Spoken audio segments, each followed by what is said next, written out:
I decided to put together a few clips. Listen at what these women had to say. Really interesting. Let's go.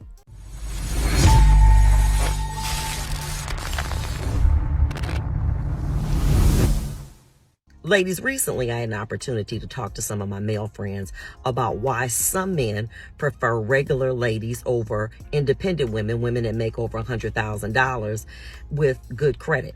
They said simply this: when an independent woman comes in from work, all she want to do is talk about her job. She want to control everything, from where they go to eat to who you talking to on the phone, who you texting. She doesn't want to have sex because she's too tired from her job. She doesn't cook. She doesn't clean. She's more concerned about her dog's care, his grooming appointments, than her man. And she doesn't listen. You can't tell her nothing, and she want to argue all the time. Whereas a regular woman is more attentive to her man. How you doing today, baby? How was your day? She has sex on demand because she's not tired and stressed out. She cooks and cleans, and she listens. Listen, ladies, what works in the boardroom doesn't work in the bedroom. A man doesn't care about your credit score, where you live, what you drive. He wants you to treat him right with respect. Guys, you know what else they do? When she's telling you she's going on a girls' night out, what she'll do is she'll meet up with her girls. They'll take pictures together, or they'll do boomerangs, or they'll put it on their Snap story. But then she'll go and stay the whole night, or stay part of the night with a whole nother man. Have a good day, y'all. In this clip, I want you to pay special attention to why this woman didn't want to see this man anymore. Absolutely amazing. You know what? I see why the fellas is mad at us. We used to do better. So I was talking to one of my homegirls not too long ago, and she tells me she's met the perfect guy, right? She's like, he's great, he's handsome, great job, all of that, right? Oh, nobody's perfect, of course, but standard-wise, preference-wise, he met everything. So then later on, she tells me, and she's like, oh, I dubbed him. You know, he's just not right for me. And I'm like, well, what happened? Like, everything was good. Like, you were saying, like, this could have been future hubby. Like you was damn near on the right track for everything. Like, he was just matching up. You know what this woman tells me? She says, his car is old.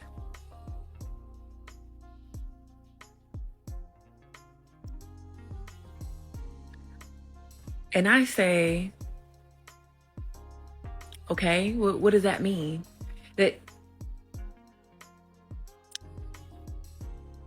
What does that mean?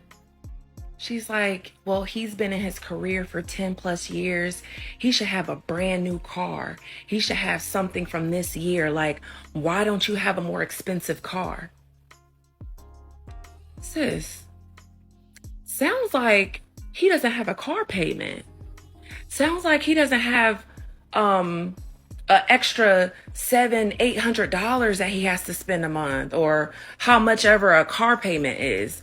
It sounds like he's saving up money. What's the problem? Does it work?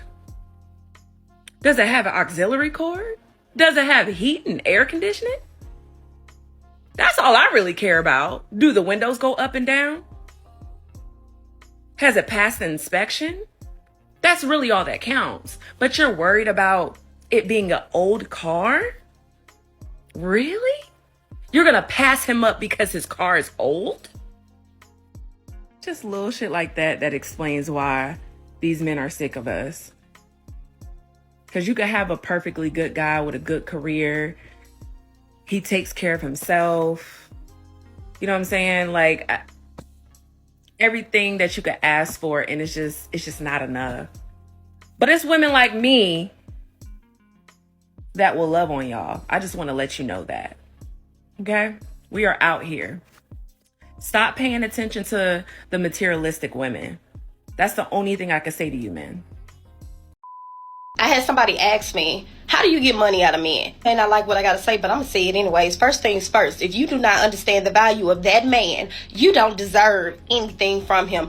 Don't nobody owe you anything. If you don't understand his value and how he contributes to your life and you won't listen to him, that man should not be giving you anything, because you are not entitled to any type of compensation because you're a woman. Also, too, a lot of y'all be trying to make these men build y'all out of debt. Your debt is your problem. Every lease you signed, every credit card you got, everything that you got in your name that's collecting interest, your problem, not his. Some of y'all be looking for a bailout. He not the government, baby.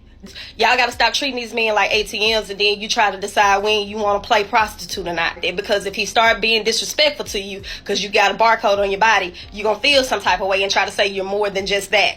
Act like. The concept is very simple. Two things. Respect him past his wallet and have a place where he could feel needed in your life. You don't need a man, but you need his money. And you understand the concept of time is money when he wastes yours, so treat his the same way it has value. If you don't need that man, don't ask him for it. Stop counting your budget with his. If you do need him and if you do want his money, then you have to understand that sometimes he may not have it. That don't mean he didn't come through for you, but sometimes he really don't have it. But you have to be able to vocalize yourself the same way y'all say y'all communicate so well. You simply just ask him.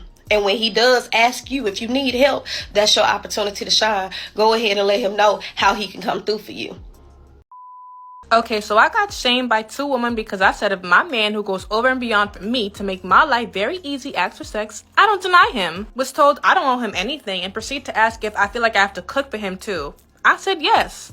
Then was told a grown-ass man. Then asked, do I think I'm his mother? Do I think I'm supposed to nurture him? And was literally laughed at. What is the problem? I'm so lost. Honestly, Ashley, I'm so lost too because I don't see the problem. And I don't know this specific couple situation, but for me, I'm speaking in the context of marriage. If your husband is going above and beyond to make your life easier, why would you not want to show him any type of appreciation? Whether it be cooking for him, cleaning for him, giving him sex when he wants? Like, do y'all not love your partners? These are things that are expected in a relationship. And it's so sad because a lot of us didn't grow up in two-parent households to see a healthy dynamic of what a relationship should look like. I don't see how catering to your man, taking care of him, nurturing him is looked as demeaning to a lot of you. Like it's literally love. Because I love you and I know you're coming home from a long day, I'm gonna make sure food is ready for you when you get home. I'm gonna put the clothes away. I'm gonna make sure the house is clean. I'm gonna do everything in my power so that you know how much I appreciate what you do for me. And it's sad, but a lot of you don't realize what you won't do, another woman will. These thoughts are out here and they don't care if you're married. In fact, that's even more enticing to them. You can act like you don't need a man all you want to, but I do.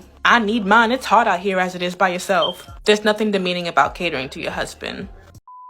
Real men get tired of dating broke, drunk, and unmotivated women too. Not just broke, but lazy, needy, and uneducated as well. No accountability, no spoiling back, just messy and moody all the freaking time. That's why some of you will forever attract bums and never a real man. Sis went off on this post, so let's talk about it. It's so easy for us as women to claim what we look for in a man today. To have a job, he has to make this amount of money, he has to be fit, he gotta be this, he gotta be that, boom, boom, boom. We have our standards, some more unrealistic than realistic. But let men come in the picture with their standards and now suddenly it's a problem. But any real man isn't gonna just settle for any woman. A real man recognizes his worth and doesn't just drop his seed in any old woman. He wants somebody who has something going for her. She's not lazy, she's goal-oriented, family-oriented. She can cook, she's a good nurturer, she listens to him. She can take accountability when she's wrong for something. And she manages her weight well. Because yes, that's important. We can't expect to hold our men to certain standards and not think that they're going to do the same thing when it comes to us as well. You could barely find a good man out here. Okay, well, it's kind of getting hard to come by a good woman as well.